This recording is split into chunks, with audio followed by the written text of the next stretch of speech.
Venezia è pronta a celebrare le rivalità e le imprese delle quattro repubbliche marinare italiane insieme ad Amalfi, Genova e Pisa.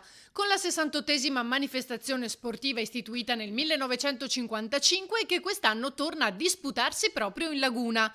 Doppio appuntamento venerdì 2 e sabato 3 giugno, quando gli equipaggi femminili e maschili delle quattro città scenderanno in acqua. Venerdì ci sarà il corteo che partirà da Piazza San Marco e raggiungerà l'Arsenale, dopodiché proprio all'Arsenale, ospitati dal Salone Nautico, dietro alle mura da parte della Laguna Nord, ci sarà la partenza della regata femminile. L'ingresso delle donne è stato fortemente voluto. A precedere la regata, come da tradizione, lo sfarzoso corteo storico. Da Piazza San Marco lungo Riva degli Schiavoni fino all'Arsenale sfileranno i figuranti che vestono i panni di antichi personaggi.